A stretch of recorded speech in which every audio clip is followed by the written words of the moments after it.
Welcome to Arihant. आज का हमारा टॉपिक है मानव नेत्र तथा दृष्टि दोष। अगर हम बात करें मानव नेत्र की, तो देखो नेत्र तो बहुत सारे जानवरों में भी होते हैं, पर हम यहाँ पे पढ़ने वाले हैं अपने नेत्र के बारे में, हमारे नेत्र की संरचना कैसी है।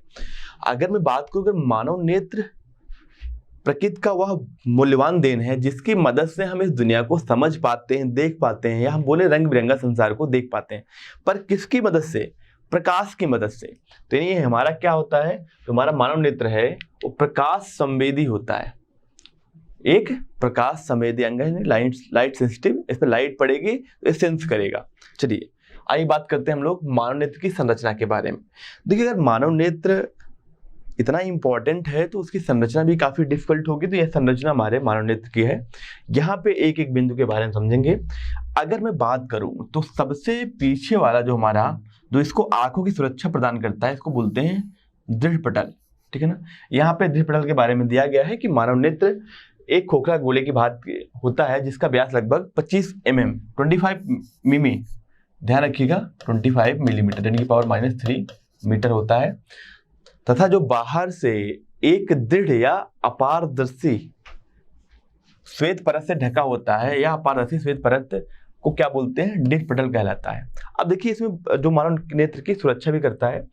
अगर बात करें इसके अलावा, हमारे पास बहुत सारे ऐसे टर्म है जिन्हें समझना है। जैसे कि मैं बात करूं, ये पंचाभ मांसपेशियां हैं जो यहाँ पे होती हैं। ये नेत्र तारा जहाँ से प्रकाश अंदर जाता है। ये हमारा देखिए यहाँ पे सबसे नीचे जो होता है ये वाला हमारा रेटिना होता है। रेटिना पे ही हमारा क्या बनता है? प्रतिबिंब बनता है। जो भी यहाँ पे वस्तु होगा उसका प्रतिबिंब कहाँ बनेगा? रेटिना में बनेगा। ये हमारा देखिए, ये हमारा वहाँ है ए पार्ट जहाँ पे बहुत सारी मसल्स हमारे मस्तिष्क में जाती हैं। ठीक है ना, प्रकाश सिराएं बोलते हैं इनको। ये हमारा अगर यहाँ पे अगर कोई प्रतिबिंब बनता है तो उसको बोलते हैं अंध बिंदु। यहाँ हमें दिखाई नहीं पड़ेगा, अंध बिंदु हो गया। ठीक है ना। अब देखिए कोराइड है, इसके अंदर वाला जो ये पार्ट है, ये इसको हम लोग बोलते हैं कोराइड। ये हमारा काले कलर का होता है जो प्रकाश को अवशोषित कर लेता है। अब इसके बाद हमारे पास कार्निया है। ठीक है ना, जलीय द्रव है यहाँ पे, नेत्र तारा जहाँ से प्रकाश एंटर करता है। आइरिस, देखिए सबके बारे में आइरिस का काम क्या है? अगर प्रकाश बहुत ज़्यादा आ रहा है तो आइरिस क्या करता है कि उसका क्षेत्रफल घटा देता है जहाँ से प्रकाश अंदर जा रहा है।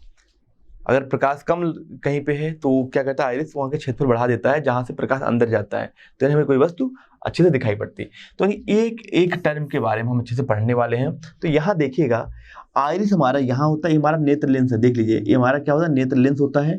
इतने ही भाग से प्रकाश हमारा अंदर जाता है, इसे बोलते हैं नेत्र तारा। एक एक करके सारे जो है जितनी भी परिभाषाएं हैं हम पढ़ेंगे। रक्तक पटल, इसको हम लोग कोराइड बोल रहे हैं। यहाँ देखिए, यहाँ हमारे रक्तक पटल होता है, इसको हम लोग बोल रहे हैं कोराइड ना, ये वाला। ये क्या होता है? काले कलर का जो है हमारा जो रक्तक पटल है, इस श्वेत परत के भीतरी पृष्ठ पर, श्वेत परत के अंदर है ना, श्वेत परत से बाहर है, उसके अंदर क्या हमारा ये है, ये हमारा होता है कोराइड या रक्तक पटल। एक क्या होता है कि अंदर की ओर एक काले रंग की झिल्ली होती है जो प्रकाश को, इसे बोलते हैं रक्तक पटल। ये क्या करता है? प्रकाश को अवशोषित कर लेता है। काले रंग के कारण यह प्रकाश को अवशोषित कर लेता है तथा आंतरिक परावर्तन को रोकती है। आंतरिक परावर्तन को रोकते हैं। अगर आंतरिक परावर्तन होगा तो हमें क्या होगा? अगर आंखों के अंदर परावर्तन होगा और रेटिना पे कहीं ना कहीं अगर चली गई हमारे पास प्रकाशीकरण, तो हमें वस्तु अलग अलग दिखाई देगा, तो फिर हमें बहुत सारी प्रॉब्लम होगी। तो यहाँ पर रक्तक पटल का एक बहुत अच्छा कारण है, जो भी प्रकाश किरण यहाँ से यहाँ पे आती है रक्तक पटल पे, वो क्या करता है? उसको अवशोषित कर लेता है और परावर्तन से बचाता है। आइए बात करते हैं हम कार्निया के बारे में। अगर हम लोग बात करें, नेत्र गोलक के सामने का वह भाग जो उभरा हुआ होता है तथा पारदर्शक भी है, इस भाग को कार्निया या स्वच्छ मंडल कहते हैं। क्यों कहते हैं? प्रकाश कार्निया से होकर नेत्र में प्रवेश करता है। देखिए, हम बात कर रहे हैं इस पार्ट के बारे में। ये हमारा देखिए कार्निया, यहाँ से हमारा क्या हो, जहाँ से प्रकाश इंटर करता है, अंदर जाता है, इसे क्या बोलते हैं? कार्निया। प्रकाश तो यहीं से अंदर जाएगा ना आंखों में, जो उभरा हुआ भाग है हमारा। अब आइए बात करते हैं, कार्निया हमारा हो गया। आइरिस के बारे में देखिए, कार्निया के पीछे एक रंगीन अपारदर्शी झिल्ली का पर्दा होता है जिसे आइरिस बोलते हैं, या कैमरा के डायफ्राम की बात कार्य करता है। जो आंखों का रंग किसी का भूरा, किसी का काला दिखाई देता है, वो आइरिस के कलर की वजह से ही दिखाई देता है। इसे परितारिका भी कहते हैं। अब बात करते हैं आइरिस। तुम्हारा हो गया पुतली। पुतली क्या है? पुतली हमारी आंखों का वो भाग है जहां से प्रकाश अंदर जाता है और रेटिना पे उसका प्रतिबिंब बनता है। तो आइरिस के मध्य का एक छिद्र होता है, आइरिस के मध्य जो हमारा पुतली है ना वो आइरिस के मध्य, अब एक बार इसको देख ही लेते हैं यहाँ पे डायग्राम से। ये हमारा देखो यहाँ पे, ये देखते हैं, ये हमारा होता है आइरिस। यहाँ पे अगर मैं इसको एक बार क्लीन कर दूं सारा डायग्राम, तो देखिए ये हमारा है आइरिस, ठीक है ना। आइरिस का काम क्या है? आइरिस काम है कि ये जो यहाँ से प्रकाश अंदर जा रहा है, जो जहाँ से प्रकाश अंदर जा रहा है, ये तो हमारा नेत्र ताला हो गया, ठीक है ना। अब देखिए कहानी ये है कि इसको, इस क्षेत्रफल को, जहाँ प्रकाश अंदर जा रहा है या बाहर आ रहा है, सॉरी प्रकाश जो अंदर जा रहा है उसका क्षेत्रफल को कम करना या बढ़ाने का काम किसका है? आइरिस का काम है, ठीक है। अब आइए बात करते हैं। अब आइरिस हमारा, आइरिस जो मेन यानी केंद्र की बात करें तो कार्निया के पीछे एक रंगीन है, तो हमारा जो है वो हो गया आइरिस के बारे में हो गया। बात करते हैं पुतली के बारे में। आइरिस के मध्य का एक छिद्र होता है जिसे पुतली या नेत्र तारा कहते हैं। पुतली नेत्र में प्रवेश करने वाले प्रकाश की मात्रा को नियंत्रित करती है तथा पुतली का आकार को आइरिस द्वारा नियंत्रित किया जाता है। कैसे? ये हमारा ये है। अब क्या होता है, ये आइरिस जो हमारा ना वो क्या करता है, अगर मान लो प्रकाश ज्यादा है तो क्षेत्रफल कम कर देगा, अगर प्रकाश कम है तो प्रकाश क्या करता है, क्षेत्रफल बढ़ा देगा ताकि प्रकाश ज्यादा अंदर जाए। एक काम होता है हमारा आइरिस का। तो आइरिस सिकुड़कर पुतली को छोटा बना देती है जिससे प्रकाश आंख में कम प्रवेश करे। जहां ज्यादा प्रकाश है वहां पे क्या करता है आइरिस, पुतली को के आकार को छोटा कर देता है ताकि प्रकाश कम अंदर जाए। जब प्रकाश मंद होता है, कहीं भी मान लो तो बहुत कम लाइट है, जैसे अंधेरे की बात करता हूँ, वहां पे क्या करता है आंखों को बहुत फैला देता है ताकि जितनी मैक्सिमम है ज्यादातर प्रकाश किरणें अंदर जाके जो हमारे सामने वस्तु है उसका प्रतिबिंब बना पाए। अब बात करें नेत्र लेंस, तो नेत्र लेंस हमने देखा है, नेत्र लेंस हमारा इस तरीके का होता है। और जो हमारे आंखों का लेंस होता है उत्तल लेंस होता है, ध्यान रखिएगा। देखिए हमें पता है लेंस हमारा क्या है, एक पारदर्शक माध्यम होता है। और जो नेत्र का लेंस है उसका जो अपवर्तनांक है ये हमारा होता है 1.44। ये ध्यान रखने वाली बात है, नेत्र लेंस का जो अपवर्तनांक होता है 1.44 होता है। अब देखिए यहाँ पे एक बार पढ़ लेते हैं। आइरिस के ठीक पीछे प्रोटीन का बना एक पारदर्शक, ध्यान रखिएगा प्रोटीन का बना होता है पारदर्शक व मुलायम पदार्थ का एक द्विउत्तल, यानी हमारा उत्तल लेंस ही है, द्विउत्तल लेंस होता है जिसे नेत्र लेंस कहते हैं। यह लेंस अभिसारी प्रकृति का होता है। अभिसारी का मतलब होता है अगर यहाँ से प्रकाश आ रही है तो क्या करता है, एक जगह केंद्रित करता है। अभिसारी प्रकृति का होता है। लेंस के पिछले भाग का वक्रता त्रिज्या छोटी होती है। पिछले भाग की वक्रता त्रिज्या क्या होती है, पिछला भाग मतलब ये वाला जगह है तो इसकी वक्रता त्रिज्या क्या होगी, इधर होगी ना, ये छोटी होती है, जबकि ये वाली क्या होती है, बड़ी होती है। चलिए वक्रता त्रिज्या बड़ी होती है, पिछले भाग की वक्रता त्रिज्या बड़ी होती है, नहीं यहाँ पे कह रहा लेंस के पिछले भाग की वक्रता त्रिज्या छोटी होती है और अगले भाग की बड़ी होती है। बहुत सिंपल सी बात है। नेत्र के पदार्थ का पूर्णांक यहाँ दिया गया है। अब आगे बात करते हैं पंचाभि मांसपेशियों, इसे बोलते हैं सिलेरी मसल। अब नेत्र लेंस मांसपेशियों की सहायता से अपने स्थान पर क्या होता है, टिका रहता है, जिसे पंचाभि मांसपेशियां कहते हैं। इस मांसपेशियों की सहायता से नेत्र लेंस की फोकस दूरी को कम या ज्यादा किया जा सकता है, यानी इसकी मदद से लेंस को पतला और मोटा किया जा सकता है। इस तरीके से भी किया जा सकता है और इस तरीके से भी किया जा सकता है। पंचाभ मांसपेशियां क्या करती हैं, इनकी फोकस लेंस को, फोकस दूरी को बढ़ा या घटा सकती हैं ताकि क्या हो, ताकि जो प्रतिबिंब बने वो कहाँ बने, रेटिना पे बने। आइए आगे बात करते हैं। अगला हमारा आर्टिकल है जली या कंछाप द्रव। देखिए जली द्रव जो होता है, एक कंछाप द्रव जिसकी बात कर रहे हैं, कार्निया और नेत्र लेंस के बीच में, देखो ये हमारा नेत्र लेंस है और ये हमारे पीछे कार्निया है, इनके बीच जो द्रव होता है ना उसको बोलते हैं हम लोग जली द्रव बोलते हैं या कंछाप द्रव बोलते हैं। इसका जो अपवर्तनांक होता है 1.33 होता है। ध्यान रखने वाली बात है, जो लेंस का अपवर्तनांक होता है 1.44 होता है। अब क्या होता है, यहाँ पे द्रव भरा होता है, इस द्रव को जलीय द्रव कहते हैं। इस प्रकार नेत्र लेंस और रेटिना के मध्य में एक पारदर्शी द्रव भरा होता है जिसे कंछाप द्रव कहते हैं। जलीय द्रव या कंछाप द्रव का जो अपवर्तनांक होता है 1.33 होता है, के बराबर होता है कार्निया तथा नेत्र लेंस के बीच का भाग। कार्निया और नेत्र लेंस, कार्निया और नेत्र लेंस के बीच के भाग को क्या बोलते हैं हम लोग, नेत्रोद कहलाता है। वह नेत्र लेंस तथा रेटिना के बीच का भाग कंछाप कक्ष कहलाता है। ये दोनों हमें ध्यान रखना है। कंछाप कक्ष क्या होता है, इसका और इसके बीच का जो कक्ष है उसे हम लोग क्या बोलते हैं, भाग को क्या बोलते हैं, कंछाप कक्ष कहते हैं। बात करते हैं रेटिना के बारे में। रेटिना क्या है? रक्तक पटल। देखिए सबसे पहले हमारा क्या होता है, सबसे पीछे वाला भाग श्वेत पटल होता है, उसके अंदर क्या होता है, रक्तक पटल होता है, फिर हमारा क्या होता है, रेटिना, और नेत्र लेंस के सबसे अंदर वाला भाग तो क्या बोलते हैं, रेटिना बोलते हैं। और ये जो बना होता है ना रेटिना, रेटिना ये हमारा क्या है कि अब मैं अगर बात करूं रेटिना के बारे में तो रक्तक पटल के नीचे एवं नेत्र के सबसे आंतरिक भाग दृढ़ नाड़ियों से बना एक पर्दा होता है जिसे रेटिना या दृष्टि पटल कहते हैं। देखिए अगर मैं इसकी बात करूं तो ये शंक्वाकार या दंडाकार शेप का होता है। जो शंक्वाकार शेप होता है ये हमारा रंग संवेदी होता है, जो प्रकाश के रंग की तीव्रता को प्रकाश के रंग को बताता है, रंग संवेदी होता है। जबकि जो हमारा दंडाकार होता है वो क्या करता है, वो तीव्रता के लिए तथा तीव्रता के लिए सुग्राह्य होता है। अब बात करते हैं, अगर आपसे पूछा जाए जो शंक्वाकार हमारे पास कौन शेप्ड जो है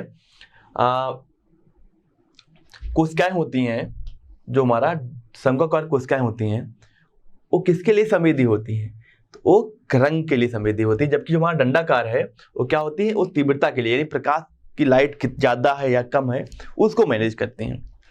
जबकि अगर मैं बात करूं नोट में लिखा हुआ है, जो मुर्गा होता है ना, मुर्गा में क्या होता है, दंडाकार जो कोशिकाएं होती है ना कम होती हैं। जब कम होंगी तो जब प्रकाश आएगा ना वो तीव्रता को मैनेज नहीं कर पाती हैं, सुबह सुबह उड़ जाती हैं। ठीक है, अब बात करते हैं मधुमक्खी की आंखों की रेटिना एक अन्य प्रकार का शंक्वाकार कोशिकाएं होती हैं जो पराबैंगनी प्रकाश के लिए सुग्राही होती हैं, अतः मधुमक्खी पराबैंगनी प्रकाश को भी देख सकती हैं। देखिएगा हम आप पराबैंगनी प्रकाश की किरण नहीं देख सकते हैं, जबकि जो मधुमक्खियां हैं वो पराबैंगनी प्रकाश की किरणों को देख पाते हैं या उनकी मदद से किसी वस्तु को देख पाते हैं। अब हम बात कर रहे हैं पीत बिंदु के बारे में। देखिए रेटिना के केंद्र के पास एक गोले पीला बिंदु होता है जिसे पीत बिंदु कहते हैं। इस बिंदु पर प्रकाश की सुग्राह्यता सबसे अधिक होती है और यानी यहाँ पे जो प्रतिबिंब बनेगा वो हमें स्पष्ट रूप से दिखाई देगा, इसे हम बोलते हैं येलो स्पॉट या पीत बिंदु। अब बात करते हैं अंध बिंदु। अंध बिंदु जो है, अगर मैं बात करूँ, हमारे पास रेटिना है और यहाँ से प्रकाश तंत्रिका तंत्र जो है ये जाती है हमारे दिमाग पे। अगर यहाँ कोई प्रतिबिंब बनता है वो जो हमें दिखाई नहीं देता, इसलिए इस बिंदु को क्या बोलते हैं, इस बिंदु को बोलते हैं अंध बिंदु। जिस बिंदु से दृष्टि नाड़ियां मस्तिष्क में जाती हैं उस बिंदु को अंध बिंदु कहते हैं। इस बिंदु पर प्रकाश का कोई प्रभाव नहीं पड़ता, ध्यान रखिए। आइए बात करते हैं मानव नेत्र द्वारा प्रतिबिंब का बनना। मानव नेत्र पे प्रतिबिंब कैसे बनता है एक करके देख लेते हैं। अगर मैं बात करूं, हमारे पास वस्तु यहाँ रखी गई है, मानव नेत्र हमारा कैसा है, उत्तल लेंस है। देखिए यहां से जो भी प्रकाश की किरण जाएगी, आइए देखिए यहाँ पे एक बार मैं इसको बना दे रहा हूं। हमारे पास जो समांतर प्रकाश की किरण गई वो क्या करेगा, आइए देखते हैं। वो क्या होगा, ये इस तरीके से निकलेगा, सिंपल सी बात है। अब क्या होगा, एक प्रकाश की किरण हम डालेंगे तो सीधा निकलेगा जो प्रकाशिक केंद्र से होकर जाएगा, और एक हम डालेंगे ऐसे ताकि जो हमारा क्या हो, फिर थोड़ा कन्वर्ज होगी प्रकाश की किरण और हमारा यहाँ पे बन रहा है प्रतिबिंब।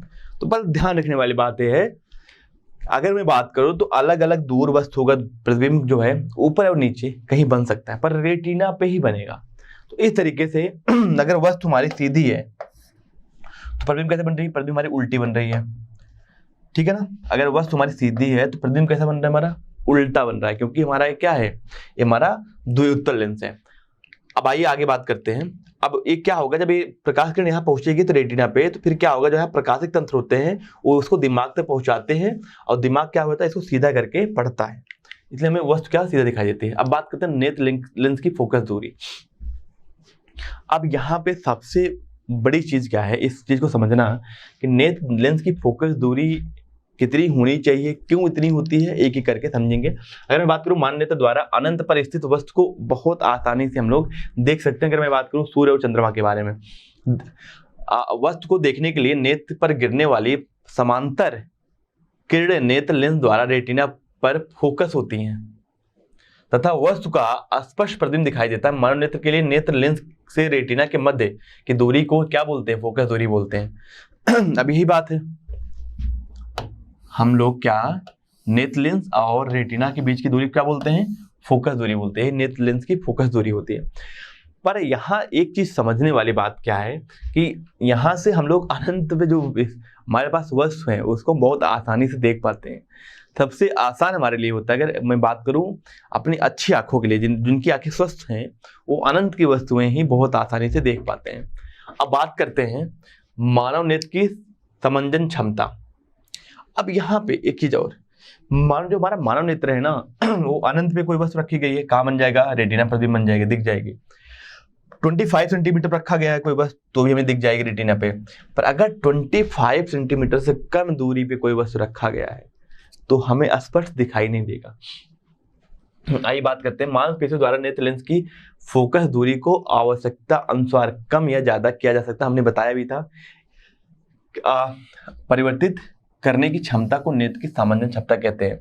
यानी अपनी फोकस दूरी को कम या ज्यादा करने की जो क्षमता है आंखों की, उसे क्या बोलते हैं, सामान्य क्षमता बोलते हैं। जब मांसपेशियां शिथिल हो जाती हैं उम्र के साथ, जब हमारे बुढ़े होंगे तो हमारी क्या होगी, मांसपेशियां क्या होती हैं, कमजोर हो जाती हैं, तो नेत्र लेंस और रेटिना के मध्य की दूरी निश्चित होती है और दोबारा बोल रहा हूं इस बात को, तो नेत्र लेंस और रेटिना के मध्य की दूरी निश्चित होती है तथा अनंत दूरी पर स्थित वस्तुओं का प्रतिबिंब रेटिना पर स्पष्ट रूप से फोकस होते हैं।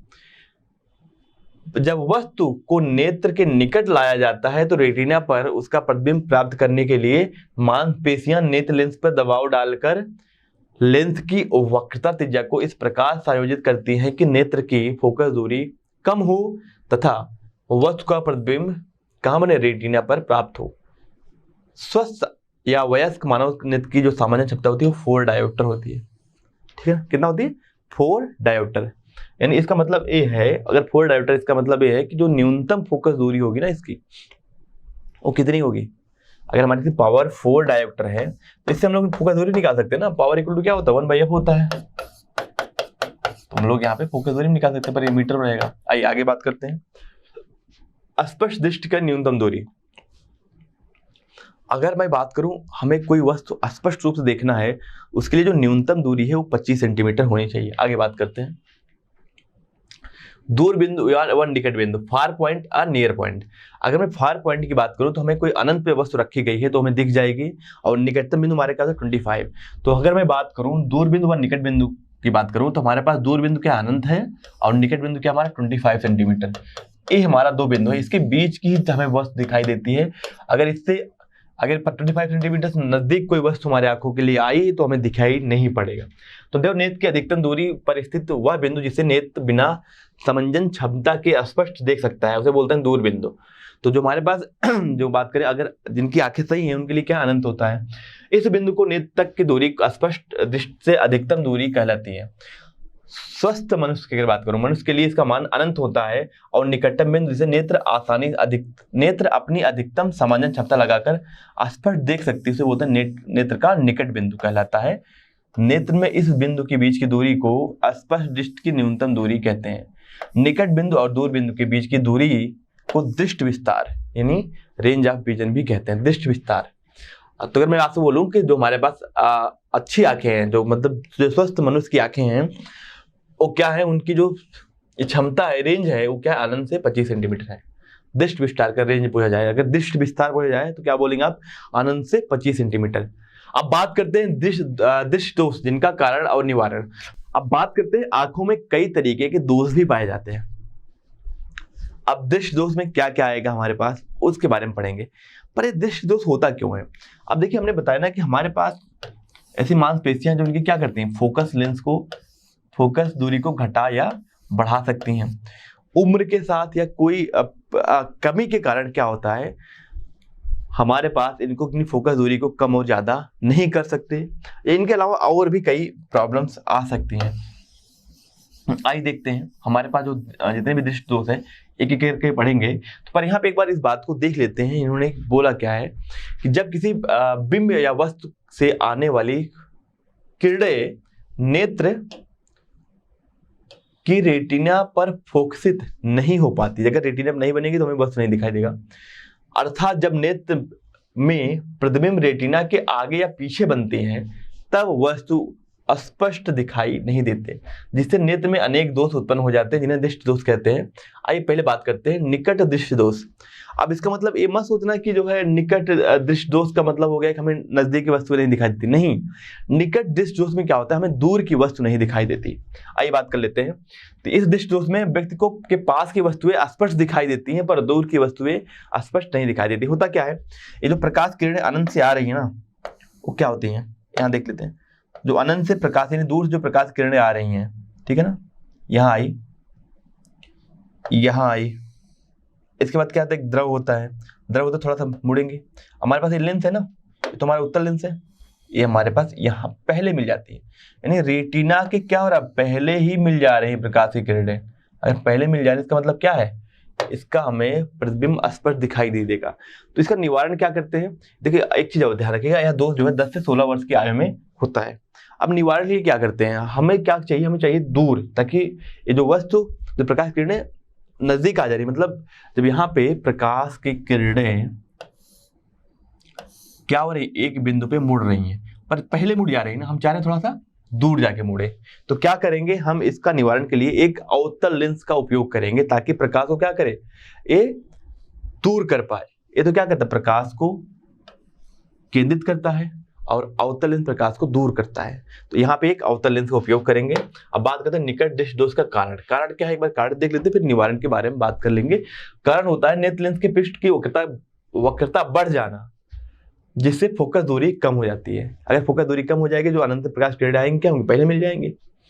नेत्र के गोले का व्यास बढ़ जाता है, अर्थात नेत्र लेंस व रेटिना के बीच की दूरी बढ़ जाती है। दोनों कारण हो सकते हैं। इन दोनों कारणों की वजह से अनंत से चलने वाले प्रकाश की किरणें नेत्र लेंस के अपवर्तित होकर रेटिना आर पर मिलने के बजाय रेटिना के पहले पी बिंदु पर मिल जाती हैं। अतः अनंत पर स्थित वस्तु हमें स्पष्ट दिखाई नहीं देता। अगर निवारण के बारे में बात करूं तो निवारण कैसे करेंगे, हम यहाँ से जो प्रकाश किरणें आ रही है वो क्या हो रहा है, यहाँ हमें रेटिना मिलनी चाहिए, तो उसके लिए क्या करते हैं, हम यहाँ पे एक अवतल लेंस यूज कर रहे हैं। देखिए अवतल लेंस का काम क्या है, अब यहाँ से आपको समझ आ जाएगा। प्रतिबिंब कहाँ बन रहा था, प्रतिबिंब जो अनंत से वस्तु आ रही थी, प्रतिबिंब बन रहा था, पहले ही बन जा रहा था, ठीक है ना। प्रतिबिंब कैसे बन रहा था, प्रतिबिंब हमारा नेत्र लेंस है, ये हमारा क्या है, ये रेटिना है। जो समांतर प्रकाश किरण आ रही थी वो क्या हो रही थी, वो पहले ही मिल जा रही थी, तो यहाँ पे बन रहा था प्रतिबिंब। पर अब यहाँ पे क्या होगा, जो प्रकाश किरणें आ रही हैं ये क्या होंगी, अब ये प्रकाश इसको क्या करेगा, दूर फैलाएगा, अवतल लेंस से फैला दिया। अब फैला दिया तो क्या हुआ, ये तो अच्छी बात होगी मान लीजिए, क्योंकि समांतर तो नहीं आ रही है प्रकाश किरणें। अब फैला गया, ये क्या करेगा, ये कन्वर्ज करेगा, यानी इसको एक किसी एक बिंदु पे केंद्रित करेगा। अब ये प्रकाश किरणें पहले तो सीधी आ रही थी, अब ये फैली हुई आएंगी इस पे, जब फैली हुई आएंगी केंद्रित करेगा, कहाँ बनेगी, इसका प्रतिबिंब बन जाएगा रेटिना पे। इस तरीके से इसकी जो प्रतिबिंब बनेगी रेटिना बनेगी और हमें अब दिखाई पड़ेगा। अब बात करते हैं अगले के बारे में, एक उदाहरण भी देख लेते हैं। हमारा जो उदाहरण है उसमें दिया गया है, देखिए यहाँ पे निकट दृष्टि दोष वाले एक व्यक्ति के लिए जो दूर बिंदु है, क्या है, दूर बिंदु क्या दिया है, u इक्वल टू दिया आपका 80 सेंटीमीटर, तो यानी क्या होगा, -80 सेंटीमीटर होगा। अब बात करते हैं, यहाँ पे दिया है सेंटीमीटर पर है। अनंत पर स्थित वस्तुओं को स्पष्ट रूप से देखने के लिए उसे किस क्षमता के लेंस की आवश्यकता होती है। तो अगर मैं बात करूं u इक्वल टू क्या हो जाएगा हमारे पास, सॉरी यहाँ पे तुम्हारा v होगा ना। यहाँ पे देखिए कह रहा है कि यहाँ आइए क्वेश्चन आते हैं अपने, यहाँ पे कह रहा है कि निकट दृष्टि दोष वाले एक व्यक्ति के लिए दूर बिंदु, जो हमें दूर बिंदु दिखाई देगा वो कितना दिखाई देगा, v इक्वल टू -80 सेंटीमीटर होगा। जो हमें दिखाई दे रहा तुम्हारा v होगा ना प्रतिबिंब का दूरी, और u क्या है जो हमें दिखाई नहीं दे रहा वो अनंत है। तो यहाँ हमें कह रहा है कितनी फोकस दूरी की लेंथ की जरूरत होगी, तो क्या होगी 1/v minus 1/u equal to क्या होता है 1/f होता है। तो यहाँ से f नहीं हो जाएगा क्या 1/-80 माइनस 1/, अनंत इक्वल टू क्या होगा 1/f। यहाँ से f आ गया क्या हमारा -80 सेंटीमीटर आ गया। तो जो हमें पावर चाहिए, कितने पावर का लेंस चाहिए, तो 1/80 सेंटीमीटर क्या लिखोगे 80 माइनस में ना, पर हमें फोकस दूरी किसमें लिखना होता है, मीटर में लिखना होता है। क्या करेंगे 10 की पावर -2, तो यहाँ से हो जाएगा 100/80 माइनस में, तो यहाँ से कैंसिल हो जाएगा आपका 5/4 यानी 1.25 इतना डायोमीटर की हमें जरूरत होगी। तो 1.25 माइनस में आ रहा है, चलिए आगे बात करते हैं अगले क्वेश्चन के बारे में। दूर दृष्टि दोष। दूर दृष्टि दोष में हमें दूर की वस्तुएं दिखाई देती हैं, स्पष्ट दिखाई देती हैं, पर नजदीक की वस्तुएं हमें स्पष्ट नहीं दिखाई देती है। जो नजदीक की वस्तुएं क्या बनती है, इसका जो प्रतिबिंब बनेगा ना वो रेटिना से दूर बनता है, यानी रेटिना पर नहीं बनता है, दूर हो जाता है। हमें इसके निवारण के लिए क्या करना चाहिए, हमें इसके निवारण के लिए क्या होता है, एक तो पहले देख लेते हैं किस कारण से होता है। तो देखिए यहाँ पे इस दोष के निम्नलिखित दो कारण है। जब नेत्र लेंस की वक्रता त्रिज्या का कम हो जाना, जिससे फोकस दूरी बढ़ जाती है, या दूसरा कारण क्या है, नेत्र के गोले का व्यास कम हो जाता है, जिससे नेत्र व रेटिना के बीच की दूरी कम हो जाती है। इसका निवारण क्या करते हैं हम, क्योंकि दूर बन रहा है प्रकाश की किरणें, तो क्या करेंगे, हम ऐसा करेंगे ताकि वो क्या हो, वो बन जाए पास। यानी पहले तो यहाँ दूर बन रहा था, पहले तो क्या हो रहा था, जो इसके निकट वस्तु रखी गई थी, ये हमारा रेटिना है, तो यहाँ जो प्रकाश किरण आ रहा था ना वो कहाँ मिल रहा था, यहाँ पीछे मिल रहा था। यानी हमें बनाना नजदीक, तो हमें क्या करना पड़ेगा, एक उत्तल लेंस यूज करना पड़ेगा ताकि प्रकाश को और क्या करे, केंद्रित कर पाए। तो यहाँ से एक और यहाँ पे लेंस यूज कर लेंगे। अब क्या होगा, यहाँ से प्रकाश किरणें आएंगी, वो क्या करेगा, एक थोड़ा सा कन्वर्ज करेगा, यानी मोड़ेगा। तो इसके लिए क्या करेगा, इमेज हमें यहाँ दिखाई देगा, इसके लिए वस्तु हमें यहाँ पे है। जब ये प्रकाश किरणें यहाँ से जाएंगी तो यहाँ पे एक प्रतिबिंब बनेगा। अब ये क्या कर रहा है, प्रकाश किरण ऐसे जा रही है, अब इसको केंद्रित करेगा, कहाँ बनेगा फोकस, हमारा यहाँ पे प्रतिबिंब जो बनेगा वो रेटिना बनेगा। इस बात को एक बार दोबारा देख लेते हैं, आई थिंक थोड़ा सा कंफ्यूजन हो सकता है, एक बार दोबारा इस बात को बता दे रहा हूँ कि देखो एवी लेंस का काम क्या है, प्रकाश को केंद्रित करना, और इसका भी काम है केंद्रित करना, क्योंकि प्रकाश दूर बन रहा था तो हमने क्या किया, दो यूज कर लिए ताकि हमारा प्रकाश और केंद्रित होकर यहाँ पे बन जाए। इस तरीके से इसका प्रतिबिंब बनता है। आइए आगे बात करते हैं जरा दृष्टि दोष क्या होता है। अब हमारा जो जरा दृष्टि दोष है उम्र के साथ होता है। आयु में वृद्धि होने के साथ साथ मानव के नेत्र लेंस की सामान्य क्षमता कम हो जाती है, यानी जो फोकस दूरी कम और बढ़ाने की जो क्षमता है वो कम हो जाती है। तो इस दशा में मनुष्य को ना तो दूर की वस्तुएं और ना ही पास की वस्तुएं दिखाई देती हैं, इसे बोलते हैं जरा दृष्टि दोष। जरा दृष्टि दोष का कोई कारण होता है, मनुष्य के नेत्र में यह दोष पश्चामी मांसपेशियों की दुर्बल, पंचामी मांसपेशियों का काम क्या है, काम है फोकस दूरी को कम करना या बढ़ाना, के दुर्बल होने तथा नेत्र लेंस के लचीलेपन में कमी आ जाने के कारण उत्पन्न होता है। अब बात करते हैं हम लोग जरा दृष्टि दोष का निवारण क्या है। जरा दृष्टि दोष का निवारण, अब देखिए इसमें हम क्या करते हैं, इसमें जरा दृष्टि दोष दूर की वस्तु भी नहीं दिखाई दे रही और नजदीक की भी नहीं। अगर नजदीक नहीं दिखाई दे रही तो क्या करना है, उत्तल लेंस का यूज करते हैं, और अगर दूर की नहीं दिखाई दे रही तो अवतल लेंस का यूज करते हैं। तो नहीं, एक चश्मा लेते हैं, इसमें ऊपर अवतल लेंस होता है और नीचे उत्तल लेंस होता है। इस तरीके से इसकी मदद से हम इस वस्तु को, किसी भी वस्तु को नजदीक और दोनों वस्तुओं को देख पाते हैं। आइए बात करते हैं आगे, बात करते हैं अबिंदु, ये हमारा अगला आर्टिकल है, अबिंदुकता। ये क्या होता है समझते हैं। यहाँ पे वह दृष्टि दोष जिसमें एक ही दूरी पर रखी क्षैतिज या ऊर्ध्वाधर वस्तुएं रेटिना पर एक साथ फोकसित नहीं होती हैं, अबिंदुकता कहलाता है। इस दोष का व्यक्ति किसी वस्तु को ऊर्ध्वाधर और क्षैतिज भागों में एक साथ स्पष्ट नहीं देख सकता। इस दोष से ग्रसित व्यक्ति क्षैतिज व ऊर्ध्वाधर रेखाओं वाली कमीज को देखते हैं तो जब ऊर्ध्वाधर रेखाएं सही फोकसित हो जाती हैं तो क्षैतिज रेखाएं विकृत प्रतीत होती हैं, तथा जब क्षैतिज रेखाएं सही फोकस होती हैं तो ऊर्ध्वाधर रेखाएं क्या होती हैं, विकृत होती हैं, अर्थात धुंधली दिखाई पड़ती हैं। यह दोष निकट दृष्टि व दूर दृष्टि दोनों के साथ होता है। होता क्या समझिए, अगर हमारे पास कोई इस तरीके का एक वस्तु है जिसमें क्षैतिज भी लाइनें हो और ऊर्ध्वाधर भी लाइनें हो, यह हमें जरा दृष्टि दोष वाले, यानी अगर मैं बात करूं अंध बिंदुकता वाले को, जिनके पास ये दोष है, वो इनको या तो इसको स्पष्ट देख पाएंगे हॉरिजॉन्टल वालों को, या क्षैतिज या ऊर्ध्वाधर, दोनों में किसी एक को एक साथ स्पष्ट रूप से देख पाएंगे, दोनों को साथ नहीं देख पाएंगे। अब बात करते हैं अबिंदुकता दोष के कारण। तो अब देखिए यह दोष का कारण यह है कि कार्निया की सतह पूर्णतः गोलाकार नहीं रहती, बल्कि इसके तल की वक्रता त्रिज्या भिन्न भिन्न दिशाओं में भिन्न भिन्न होती है। यानी जो हमारा, हाँ अगर मैं बात करूं यहाँ पे कार्निया की सतह जो है ना वो क्या है, भिन्न भिन्न जगह पे उसकी वक्रता त्रिज्या भिन्न भिन्न है, इसलिए ये दोष पाया जाता है। अब बात करते हैं अंध बिंदुकता का निवारण क्या है। तो इस दृष्टि दोष का निवारण के लिए बेलनाकार लेंस का प्रयोग करके किया जाता है। इस लेंस को तारिक लेंस कहते हैं। तो देखिए यहाँ पे बहुत सिंपल सी बात है, इसका जो निवारण करते हैं वो एक बेलनाकार लेंस का उपयोग करके कर लेते हैं। अब जब बेलनाकार लेंस यूज करेंगे तो उसके लिए हर एक जगह की क्या होगी, वक्रता त्रिज्या बराबर होगी। अब आइए, अब हम बात कर रहे हैं वर्णांधता के बारे में। एक क्या होता है, देखिए मनुष्य के जो आंखें हैं ना उसमें शंक्वाकार कोशिकाएं कमी होती हैं। अगर शंक्वाकार कोशिकाओं की कमी होगी इसका मतलब क्या होगा, शंक्वाकार कोशिकाएं हमें रंग को अच्छे से समझा पाती हैं। अगर इसकी कमी है तो हमें क्या होता है, कुछ रंग आदमी को दिखाई नहीं पड़ता। पर एक अगर इसका कारण बात करें किस कारण से ऐसा होता है, तो इसमें जो जीन होती है ना उनकी जो है अनियमितता के कारण ऐसा होता है। इस दोष से पीड़ित व्यक्ति ठीक प्रकार से देख तो सकते हैं परंतु कुछ कलर को पहचान, कुछ निश्चित रंगों में अंतर नहीं कर पाते, ये कभी ठीक नहीं हो पाता। तो ये हमारा कंप्लीट हो गया।